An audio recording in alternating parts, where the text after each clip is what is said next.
In July of 64 AD, a firestorm unlike any other swept through the heart of the Roman Empire. For 6 days and 7 nights, flames devoured everything in their path. The official story, the one repeated in textbooks for centuries, tells us it was a tragic accident. A city of wooden structures, narrow streets, and the dry summer heat. A recipe for disaster. But history is rarely that simple. When you peel back the layers of official accounts, a darker narrative emerges. Ancient reports, conflicting eyewitness testimonies, and the suspicious convenience of destroyed documents. They all point to something more. A story not of accident, but of ambition. A story of power, opportunity, and a truth that was deliberately buried in the ashes. Our story begins as Rome burns. While the city is engulfed in chaos, Emperor Nero is reportedly miles away at his villa in Antium. He rushes back, we are told, to lead relief efforts. Yet multiple accounts from those who survived the inferno tell a different tale.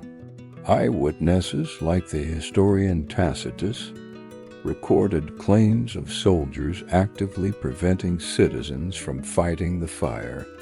Even more disturbing, some reported seeing organized groups of men, not looting, but systematically spreading the flames, tossing torches into untouched buildings.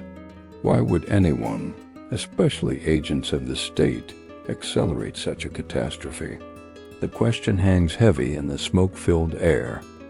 Who benefits from a city reduced to rubble? As the embers cooled, the true scale of the devastation became clear. It wasn't just homes and temples that were lost. Entire archives, the memory of the empire, had vanished. These buildings housed countless scrolls containing census records, property deeds, tax liabilities, and sensitive political documents. The loss was catastrophic, and tellingly, many of these records were never recreated. For modern scholars, this raises a chilling possibility. This wasn't just an unfortunate loss of paperwork. It was a strategic cleansing. Imagine in a single night every record of debt, every inconvenient land dispute, every paper trail of political obligation. Simply gone, wiped clean. For certain powerful figures, this wasn't a tragedy. It was a fresh start. And then came the rebuilding. In the immediate aftermath of the fire, with the ground still hot, Nero unveiled his vision for a new Rome. The speed and detail of his plans were breathtaking and deeply suspicious. He proposed wider streets, fire-resistant materials, and a grand new city plan.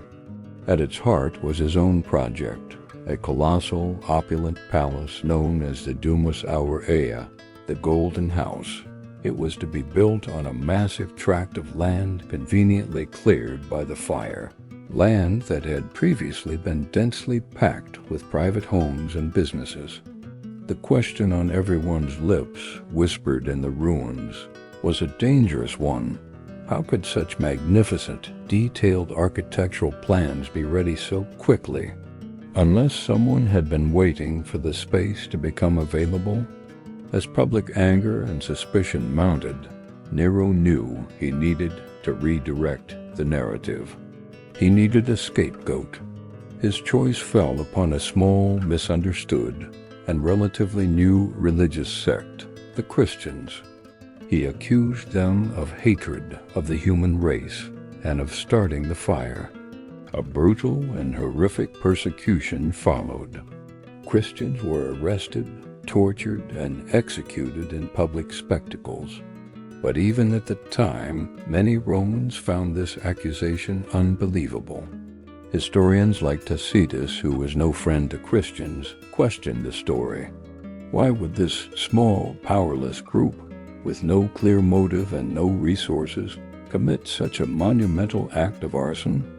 Was this accusation genuine, or was it a masterful piece of political theater designed to shift the blame and unite the public against a common enemy? The mystery only deepens when we examine the primary historical sources. Tacitus, Suetonius, and Cassius Dio are our three main chroniclers of the event. All were respected Roman historians, yet their accounts of Nero's actions during the fire are wildly contradictory. Tacitus presents a mixed picture, acknowledging the rumors but also noting Nero's relief efforts. Suetonius, however, paints a far more sinister portrait, famously claiming that Nero watched the city burn from a tower, playing his lyre and singing about the fall of Troy. Cassius Dio goes even further, suggesting Nero secretly sent men to set the fires himself. But the most intriguing detail isn't what these accounts say, but what they don't. All three surviving texts have significant gaps, missing sections, lost chapters. It is as if the most crucial parts of the story have been surgically removed from the historical record. In the years that followed, any attempt to conduct a real investigation into the fire's origins was systematically quashed. Key evidence, like the new architectural plans for the city, was kept under lock and key. Public records related to the fire were sealed. Witnesses who dared to voice doubts about the official narrative of the Christians' guilt faced severe punishment. This pattern of suppression raises a fundamental question. Why would an innocent government go to such great lengths to silence any and all inquiry? The answer is simple. You only silence an investigation when you fear what it might find. You only bury the truth when it poses a threat to your power. So let's step back and look at the final tally. Let's follow the motive. In the aftermath of the Great Fire, who gained the most? Nero secured a vast, clear canvas for his architectural ambitions, including his golden house. He saw his political rivals, many of whom lost property and influence, weaken. He watched as inconvenient debts and incriminating documents were erased by the flames, and he now presided over a frightened, traumatized population, much easier to control and manipulate through fear of a common enemy. The fire didn't just destroy the old Rome. It cleared the way for Nero's Rome. The one man who benefited most from the disaster was the very same man who controlled the investigation, the blame, and the story told to future generations. This brings us to the final, unsettling question. Was the Great Fire of Rome a terrible tragedy, or was it a calculated transformation? A random disaster, or a deliberate design?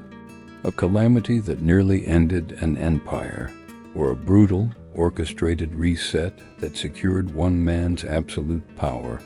The complete truth, the forbidden story, may forever lie buried in the ashes, hidden within the lines of scrolls that did not survive and the silenced voices of those who knew too much.